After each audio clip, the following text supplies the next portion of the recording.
The other thing is, let's talk about the debate you had. This is the thing I realized. I'm not going to say anything against Lyndon. I realize I've looked at his Twitter feed, and Lyndon he's a bomb thrower. It's how he gets a reaction. It's how he gets people to look at his stuff. I have a feeling it has to do with confidence, that he lacks confidence, but realizes that if he just throws out inflammatory things, it makes people react to him. And so it's, again, we talk about that temporary endorphin hit. That's what he gets off that. But the one thing I realized in talking to him is that it's not so much that he has any beliefs. It's that he's enjoying being part of something. Yeah.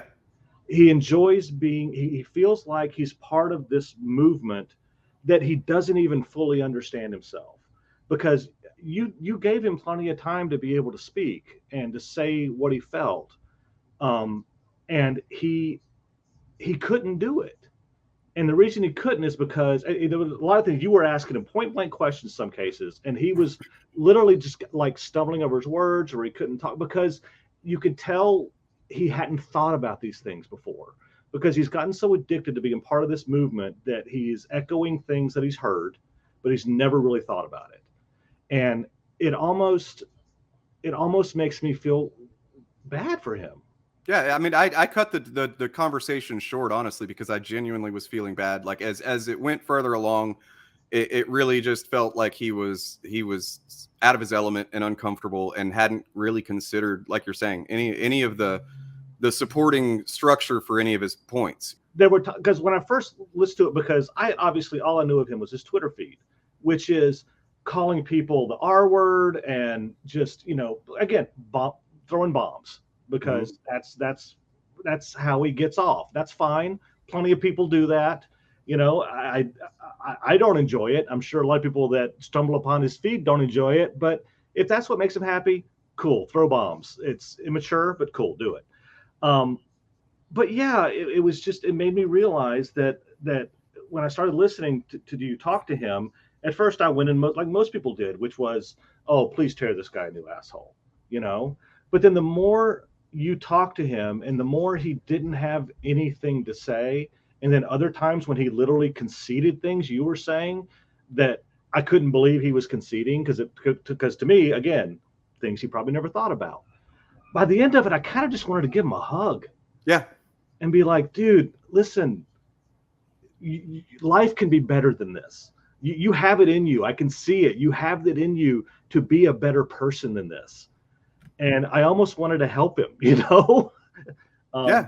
Maybe I went too far, but No, I've considered, like would there be any point in me maybe waiting a while and reaching out to him to see if he wanted to have a private conversation or something. And because, yeah, I kind of got that intuitive sense, as well as just that, he doesn't seem like a bad person. Like as I talked to him, I wasn't like, you piece of shit. Like you, I started out like, all right, let's fucking do this, man.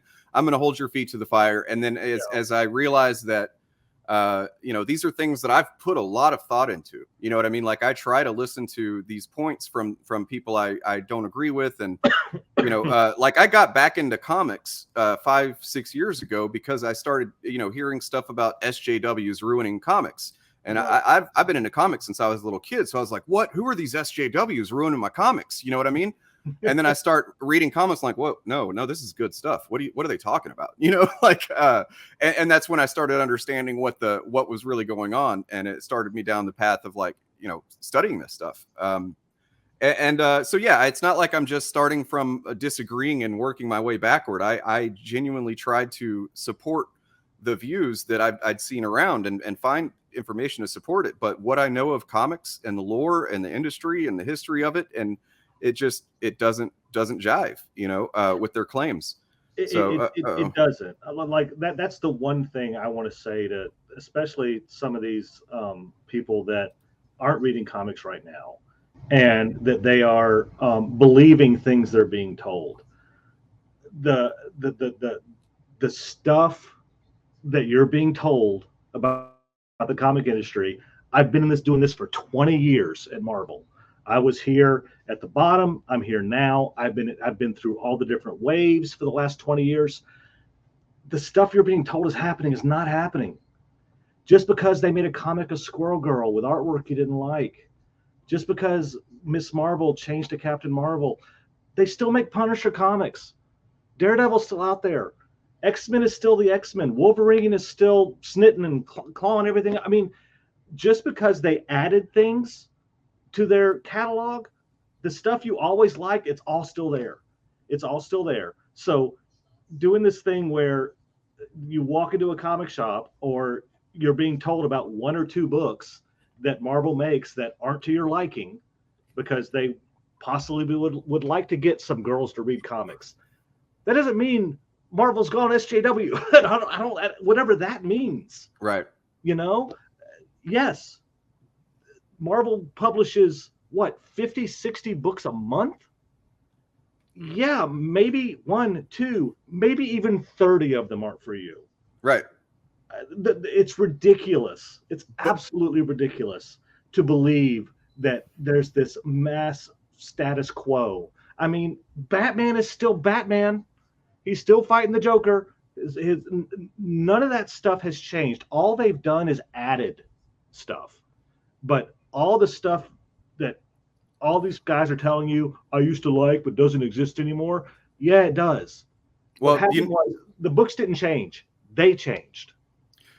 You know what I've realized over it took me a good couple of years to fully understand the goal of, you know, these Comicsgate and similar stuff like that, and what is the point of what they're doing in their mind. I think like the marketing tactic is to siphon off casual and new fans, because, you know, old school fans like me are not going to fall for the shit. Oh, you know, we hear the claims and we look ourselves and we go, wait, this doesn't make any sense. You know what I mean? Like I've been in this shit too long to think otherwise.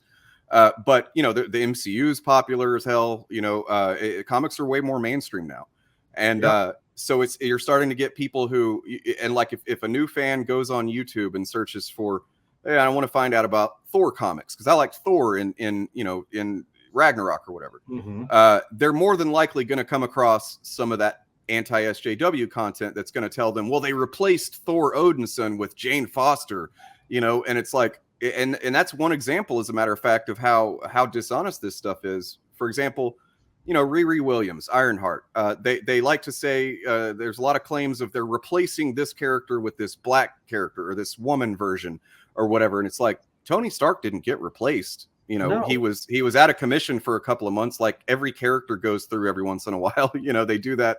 It's just it's all part of this narrative cycle. These things reset. The status quo more or less stays the same. You know, and they'll drop a bomb in the middle of the status quo for an event or something every once in a while, and for excitement and sales. And then guess what? Things pretty much go back to normal.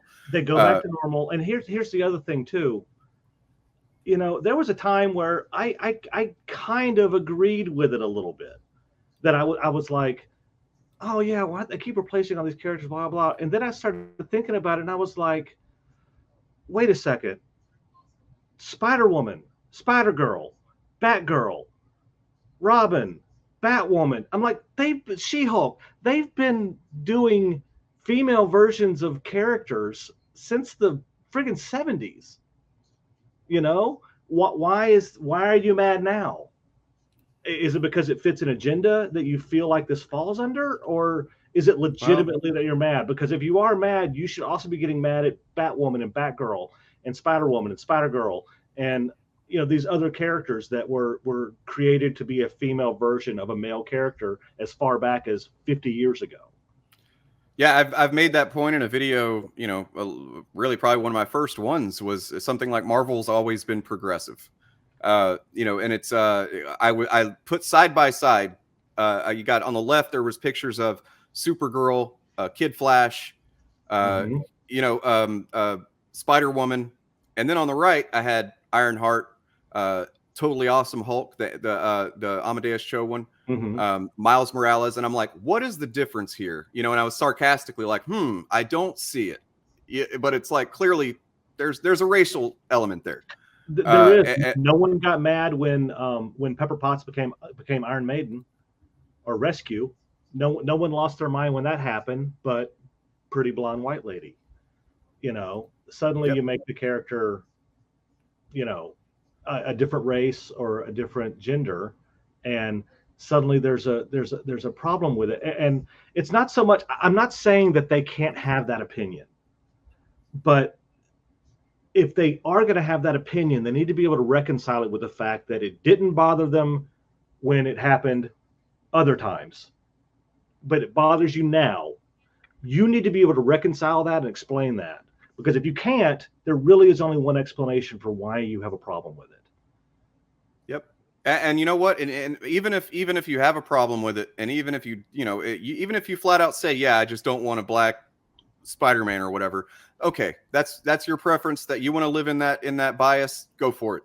But why does that then become, now we have to lie about the industry and say that it's failing, despite, year after year sales are rising pretty much since the inception of Comicsgate. They've been saying the whole time the industry's collapsing, and yet you look at the sales and they're going up. It's become more mainstream. Yeah, the market is shifting away from single issues, and more towards trades and digital and stuff, but that doesn't mean the industry is dying. You know what I mean?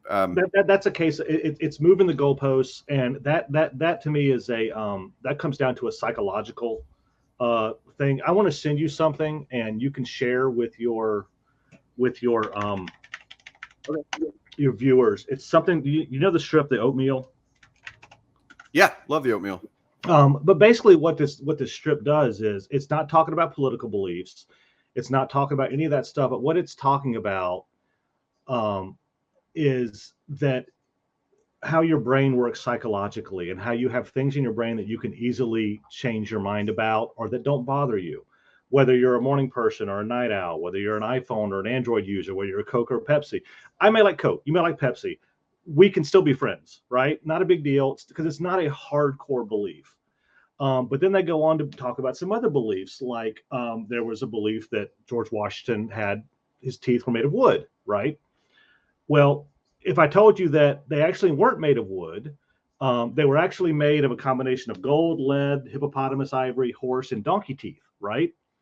Now I tell you that, and you go, okay, well, I thought they were made of wood, because I've always heard that, but that makes sense, not a problem. Because it's not that big of a difference between wood and gold, lead, and animal teeth, right?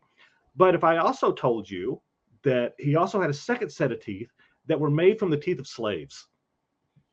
Now, if you were a hardcore historian, loving America, loving all this stuff, that's going to suddenly trigger something in your brain. It's going to, even though what I just told you is a fact, it's an absolute fact, that something like that can trigger something in your brain that gives you literally the same part of your brain that puts you in fight or flight mode. And a lot of things you tell people, here it is. Yeah, the whole wooden teeth thing actually was used in the strip. So what we have here is a lot of people that are reacting with their fight or flight in their head. There's a lot of facts like this. Napoleon Bonaparte wasn't actually short. He was actually 5'7". Okay, you can accept that. Thomas Crapper didn't invent the flush toilet, nor did the word crap come out because of his name. All right, I can believe that. Houseflies actually live for about a month, not 24 hours. Humans don't explode in the vacuum of space. Things like that you can go, oh, okay, I didn't know that. Now I know. Yeah. But then other times you're like, okay, there's zero evidence that Jesus Christ was born on December 25th. The Pledge of Allegiance was written by a socialist. Yeah, then certain minds will not want to. They'll reject that for sure. They don't want to accept it. 6 of the 7 justices who voted in favor of Roe versus Wade were Republican appointed. I mean, it's things like that suddenly we're getting into areas where people are hearing things that make them feel uncomfortable. And if you read through the strip some more, it goes in to talk about how the brain works and what it does. And at the end, I know you think at the end, well, here's how to fix it. Here's how to correct yourself. The end basically is, the bad news is I have no way of telling you how to fix this. All I can do is make you aware of it, so that when it does happen, you can accept the information, process it, and then change for the better. which a lot of people aren't willing to do. Yeah. You Yeah, know? it's process and adapt and integrate that information as well. Yeah, without letting it because when you one thing I focused on a lot in the last few years is mindfulness and mindfulness meditation, you know what I mean? And that helps a fucking lot with because when you encounter information that you're not ready to accept, well, if you're mindful of like, why am I not wanting to accept this information? Why is this, why does this, why do I kind of just tense up and does this disturb me to hear this? Then you can kind of integrate it a little more. And it's helped me quite a lot.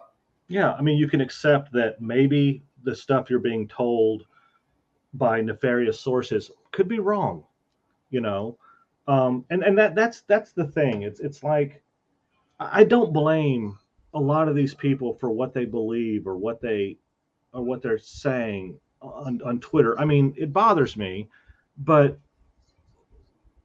what bothers me the most is them believing what they're hearing from a source that has nefarious motivations. Yes. They're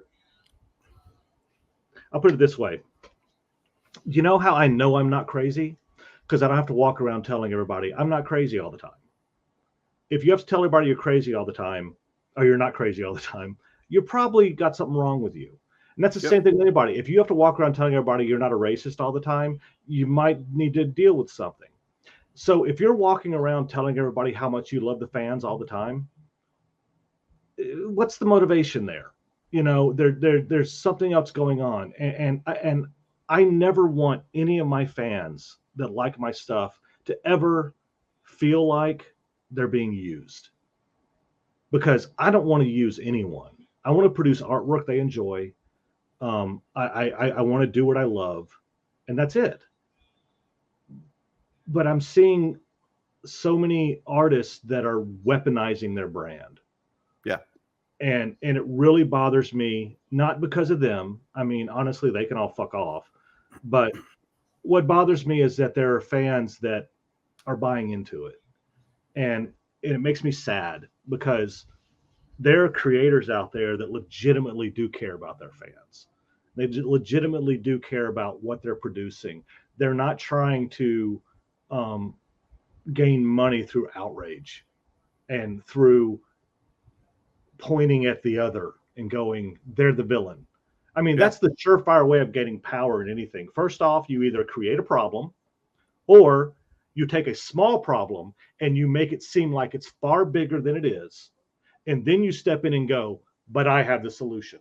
Exactly. Yeah. That's that's one reason I have a Patreon account, and of course I'm grateful. I've got 14 Patreon supporters, and that's awesome. And I get some super chats and stuff here and there through the chat, but like I very rarely promote that stuff, because especially lately, once I realized that a good way to spot someone who's trying to grift from you essentially is someone selling you a narrative and then going, but I have the solution, you can buy it from me. Right. You know what I mean? And that's why I'm hesitant to be like, hey guys, every video you should support me on Patreon, because I would much rather you listen to what I have to say and think about it, consider it for a while, be measured with your thoughts about it, and feedback even. I'd never claim to be 100% right about things. I listen to feedback despite what some people think. I think it's important to always consider if the sources of information that you're just kind of buying the information wholesale, are they also trying to sell you a product? And then, and then you look at like the, well, I don't want to get too into it, but the amount of money shelled out for these products is much higher than the amount of product that the customers are getting back in a lot of cases. Absolutely. I mean, look, I'm never going to fault anyone for making their money. I think it's great. I mean, I definitely am I'm very financially minded. I'm more concerned about doing what I love. But yeah, I just like anybody else, I have a family. I want a decent car. I want a decent house to live in. I want to make sure my kid can go to college. So sounds like fascism. Yeah, I mean, it kind of is. It's create a problem, and then say, I have the solution. Yep. And the saddest thing about it is it fucking works. It works. It works like a dream on so many people, because all you have to do is harness fear. If you can harness fear and create something out of nothing, or something out of something small, it's easy to do. I refuse to do it. You know, I'm sure I could start my own little YouTube channel or whatever, and sit here and just, you know, blow shit out of proportion. I first off, I'm far too busy. I'd rather draw, and it honestly seems soul sucking to me, like literally draining, that some people spend so much of their time focusing on this, but then of course turn around and point to the other side and go, you're focused on this, all you ever do is talk about this, you're focused on this. And it's like, my feed pretty much is nothing but artwork, and every once in a while I may say something. I go look at some other feeds, you know, and it is nothing but, and I can only assume it's because they don't have any artwork to share, but for whatever reason, it's like you're projecting like crazy, because I see most of us, including people like Gail Simone, who people hold up as the great, you know, far left monster. Yeah. Most of the time she's posted about comics and just, you know, what's your favorite storyline? And she asks the question of the day and stuff like that. And every once in a while she will, just like the rest of us, you know, post something political or something maybe a little bit, you know, controversial, but, you know, not very often, not as often as they would like to pretend. But on the other side, it is daily, and it is multiple streams of conscious, of conspiracy theories and just crazy shit that's going on apparently in mainstream comics, while the rest of us are just moving on with our jobs, you know. So yeah, it's crazy to me. I'm sorry, I'm going a lot on your cast here. Sorry about that. Oh no, I was just looking. I was grabbing some more images of your art to throw up as you talk. I'm happy to hear it, man. You're spot on. There's a big disconnect between what they say happens and what I see happen. Like you said, that's one reason I kind of focused on that Linden guy, is because they've made such a demon out of Gail Simone of all people, that like, and this lady's just like usually just one of the most purely joyful people on the fucking platform of Twitter is Gail Simone. You know what I mean? Like she's always just looking to create positive engagement and and have conversations, and that's amazing that she does that. And like, to see this guy just try to she's got a pretty benign opinion about a film, and he turns it into some grandstanding or whatever. And that was what I initially took issue with. But then what he really did to set me off was, as people responded to him, he was telling like other women on there that they needed a good dicking and shit like that. And I'm just like, all right, dude, let's deal with this. But like, yeah, it's really bizarre. They have to create an enemy, of course. And, of course, these days there's a lot of enemies going around, but like, they have to create a straw man enemy, someone that they can, just uses the epitome of the evil of the other side or whatever. And then, well, it's not just that; it's also that they're not willing to put in the work. It's like what people like Linden are doing is, it's easy. It's easy. I could go on right now on Twitter and throw out whatever I wanted to towards somebody famous or whatever, or just start going after fans or whatever, and I could get my engagement up in the thousands by tonight. But I'm not going to do that, because it's weak, it's easy, it's lazy as hell. It's just, put in the work, do the work. If you want the recognition, do the work. And it's not easy, and it's grueling, and it's psychologically really hard.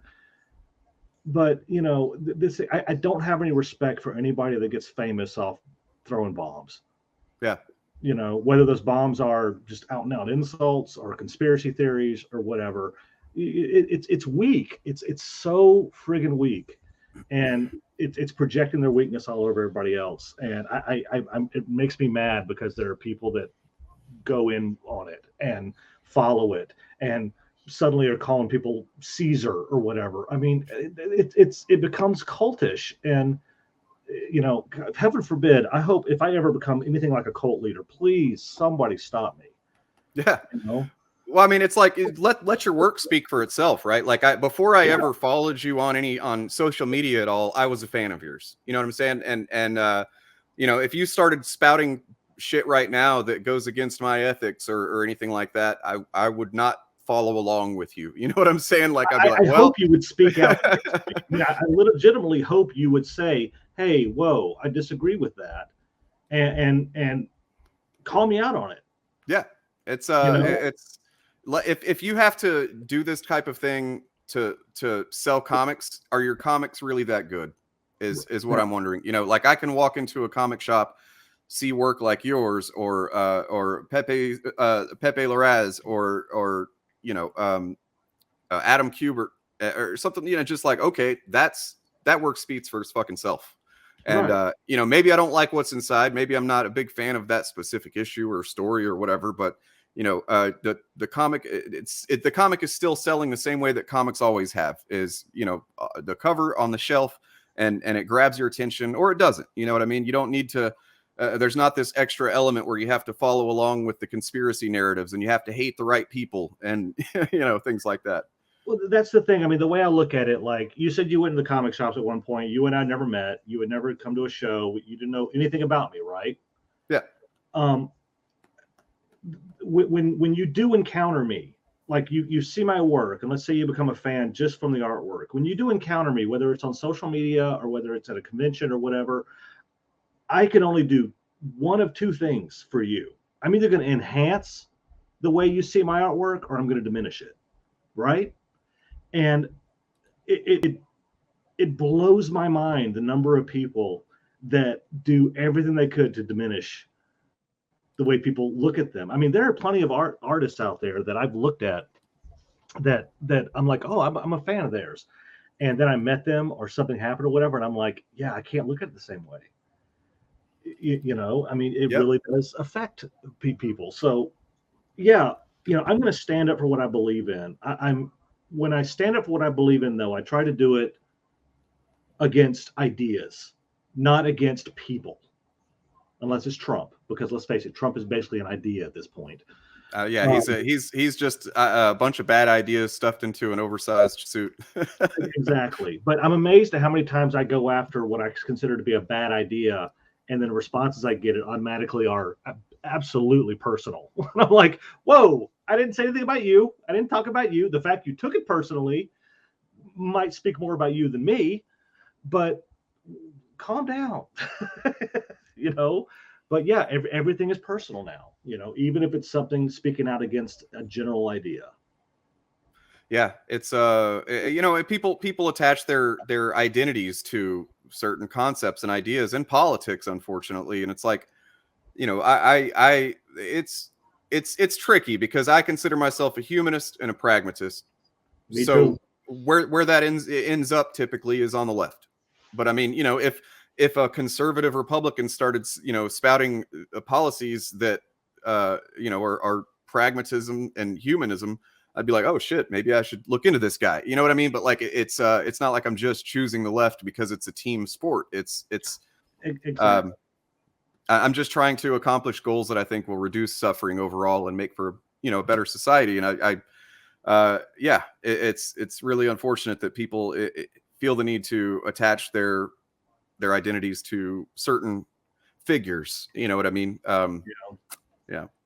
Yeah. And please don't get me wrong. I mean, I have plenty of conservative friends. I know that sounds like, I have a lot of black friends, but I do. I mean, I'm wearing the t-shirt of Torpedo Comics, which is John Dolman, the drummer for System of a Down. He is so far right. Him and I get in arguments constantly, but we're close friends. I mean, he's not a racist. He's nothing like that, but he's pretty right. But I'm a big fan of his. I'm a good friend of his. I love getting in discussions with him. Billy Tucci is a friend of mine. We don't. There's very little we agree on other than comic art. So I think it is important that we do talk to people that are on the other side, and we do have friends that are like that, because even though those conversations can be painful and uncomfortable, I think it's important we have them. Absolutely. Yeah, and I've been trying to do that as well. That debate was not really a conversation as much as I was just asking questions. But like, Nerdette's Newsstand, she's in chat right now. We started out as essentially enemies on YouTube. She's got a channel. She was a Van Sciver fan, and her views have shifted a bit, and I've relaxed more as far as like, trying to at least understand where people who disagree with me come from, and we had an amazing chat last night on stream, she and I, and I hope we can do it again. Nice. So I believe that we have to make effort. To not make effort and to just dig our heels into the sand and play the team sport game is not going to benefit anybody. Man, I keep getting porn spam. I imagine that's probably somebody that's got some kind of bot and they're using against me, but most likely, yeah. Well, again, just trolling for the sake of trolling. It's like, all right, I guess if you're having fun, but what is the point? It's like you said, it's that momentary dopamine reward. There's no long-term thought to it. I don't believe. It's just this makes me happy in the moment. Maybe they don't have much else going on in their life that can give them that happiness, and that's unfortunate, and I legit have empathy for that. But like you were saying earlier about Lyndon, it doesn't have to be this way. This doesn't have to be your life. It's there's opportunities for growth, and there are people who will meet you where you're at and have the compassion and patience for you to grow. It's not easy to find people like that, but they do exist. Mm-hmm. Yeah, I do like your idea that, give it a week or two and reach out to him and just have a conversation, because the number of times that I've done that with somebody, I realized that it wasn't public. Oftentimes it started off online and went into PMs or whatever, and we started having a real conversation. Because it's funny how people stop posturing when they go on PMs. Suddenly that act kind of falls very quickly, which is why I'd rather talk to people just one-on-one that way. And so, no one saw you change anybody's mind. No one saw you, have a legitimate conversation that may have made somebody see something differently, but it feels really good when that happens, and so, you said you might think about reaching out to him. I hope you do. And if you do, I would love to know the outcome, like how it went. And hopefully, I have a feeling, seeing him in person and seeing the way he spoke to you, what he's doing online on Twitter is a character. He's playing a character. He's doing the same thing a lot of guys in the upper echelons of Comic Skate are doing. They're playing characters. And I think there's an opening there to make him a better person, help him be a better person, not make him, but help him. Yeah, I fully agree. And Eva, thank you for being here. And you're right. On the surface, that's what it is. The surface level, that's exactly what happened. But applying a little bit more compassion and I guess willingness on my end to be the quote unquote bigger person. And maybe it won't pay off if I were to reach out to him. Maybe he just tells me to go fuck myself and writes an article about me or something like that. And but at least I would know that I made an effort. And best case scenario, maybe he's taken time to consider some of these things, because it's pretty clear he hadn't really put much effort into supporting his points. And so no, he went the lazy route. So I'm encouraging him, because you already taken the high road. Granted, you did call him a lot of names before he came on. I did. But not only did you not do that when he came on and actually treated him with some manner of respect, you went on the next day on Twitter and you apologized for that.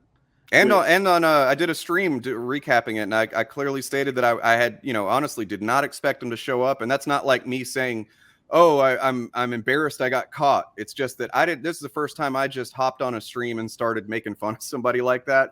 Right. And for him to show up, it snapped like, oh, I can actually have a conversation with these people. And I was, legitimately kind of pissed about how he was talking to women on Twitter. I don't blame you. I don't blame you at all. It pissed me off too.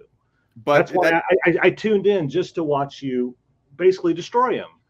But like I said, that's, and I'm not saying anybody should feel differently about Lyndon. He's said some really shitty things, and I hope at some point he does apologize for them, because it's wrong. It's really, really wrong. But I think there's a redemption arc in here somewhere. Yeah. To Lorenzo's point here, this is something that I hear quite often, and I have put a lot of thought into this. So there are comic skaters, and I've come to realize this over 2 years. There are comic skaters who are not openly bigoted. They're not, openly antagonistic. And I've even talked to some who are like, yeah, I don't really agree with all that hateful stuff, but I like the comics. I like the community. And here's what I say to that. If there's a group that is universally known online for being hateful, whether you think they are or not, I don't care if they agreed with everything that I believe. If everybody else thinks that they're hateful, if they've just got that reputation, I'm not going to associate myself with that group. You know what I mean? It doesn't behoove me to do that. No. It's like, even if the KKK suddenly started, housing the homeless and working for criminal justice to rehabilitate the criminal justice system or whatever, they're still the KKK. They're known for what they're known for. I'm not going to fucking get involved with them. You know what I'm saying? So that's where I come from with it. It's like, if you don't want to be, if you think that Comic Skate has a negative element like that, why do you associate with it? You should just go over here and say, here's my thing that I'm starting, that no, it's not mainstream, but we want to build a healthier version of indie comics kind of thing, and we're not going to do all that hateful stuff. Do that. You know what I mean? I'll go even further. If you only feel like you can sell your book to a group of people because you have aligned yourself with a cult of personality in a pseudo culture war in order to be able to sell your book and make money, you really need to question on how good your book is. Because granted, I work for Marvel, but I've done plenty of indie publication as well, whether it be covers or indie stories. None of them have ever had to rely on a culture war or a cult of personality or to be able to sell their books. They sell their books based on the quality of the book. And if the book has good art and good story, it'll sell. If the book doesn't, it won't. If you're not good at marketing, then the book won't do that well. The excuse of there are plenty of good people in Comic Skate, I don't doubt that at all. I don't doubt that there are plenty of people in there that are like, I don't align myself with any of what they say or believe, and it really bothered me when they said this, but I like the fact they support indie books. There is no end to the number of companies out there supporting indie books. Right. Comic Skate is not your only outlet. I mean, again, it might have more to do with the quality of your book, that Comic Skate was maybe the only one that would take you or something. But again, it's lazy. Do the work. If your book is not good enough to be able to stand on its own, then you need to work harder. You need to practice. You need to go take classes, take writing classes, take art classes, take lessons, ask for advice, go to conventions, talk to artists and writers. Stop taking the easy route. And Comic Skate is just, it's easy. It's easy. And as long as you keep giving them your dollars and your attention, they're going to keep doing it. And it's the dumbing down of this industry. And I hate seeing people on the right or left doing it. There are plenty of right-wing, right-believing conservative artists working in comics right now, working for Marvel and DC. They don't like to talk about it because it kind of negates their point of conservatives can't get jobs. No, assholes can't get jobs. Conservatives, exactly. Plenty of conservatives work in comics. Assholes will eventually lose their jobs. Yeah. But no, plenty of conservatives. Stop letting them tell you that line of garbage. It's garbage. Awesome. I'm glad you said that, man, because it's something that I've looked into a little bit, and it's difficult to pinpoint who might be conservative if they're not necessarily speaking out very much. You know, so but I had a pretty strong suspicion that that was the case. That nobody's getting their voter registration checked and then like, oh well, he's fired. You know what I mean? So no, I have never in my life ever seen someone lose or get a job because of their political views. I have seen plenty of people lose their job for being an asshole. I have seen that a lot, and every time it's been like, yeah, I could completely see why that happened. I couldn't even imagine ever behaving that way, you know. And again, right and left, not just right-wing people losing their jobs, left-wing people too. Everybody is capable of being an asshole, you know. And yeah, you will lose your gig by being a dick. You're representing not only a corporation but a culture and a community, a fandom, right? Like, so if you're gonna shit in the pool, basically, you can expect to get kicked out of the pool. Yeah, I mean, I don't understand why that's so hard to believe. I mean, I understand if somebody, you know what, I keep saying I don't know why it's so hard to believe. Of course, it's easy to believe, because if you side with somebody and you're a fan of theirs, you're pretty much going to believe whatever I tell you, right? So yeah, I can believe why. So you know what, people aren't going to believe me when I tell them that, but it's true. It's just 100% true. It's the oatmeal. You're not going to believe what I'm about to tell you, but it's 100% true. You know. Cool. Well, yeah, I know you said you had limited time, and I think we stayed a little longer than you needed to. But yeah, so actually, my wife just texted me. She's like, "I need you to come upstairs." I was like, okay. Well, tell her I appreciate the time, and I really do appreciate it, man. And thanks so much. No, absolutely. Thank you for having me on, and good luck with everything. It was a good talk. Yeah, that was really cool.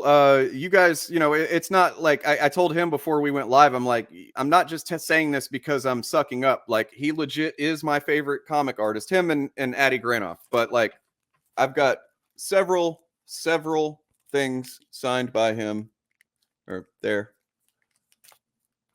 Several. You know, he's just I really like the kind of painted, almost photorealistic style that he does. It's I guess I don't even know how to describe it. I've never been good at describing art. I'm more of a writer brain, but yeah, when it comes to art, at least in covers, I'm just completely drawn to his style, as well as Addy Granoff's. So yeah, that was an extra special moment for me, and I'm really appreciative that he took the time and was willing to come on. So thank you guys for watching. Please subscribe if you're not. You know, hit the like. All that stuff that I'm supposed to say but makes me cringe to say, just assume I said it. Share this video with anybody that you think might be interested in what Mark Brooks has to say. And I love you. Have a good night.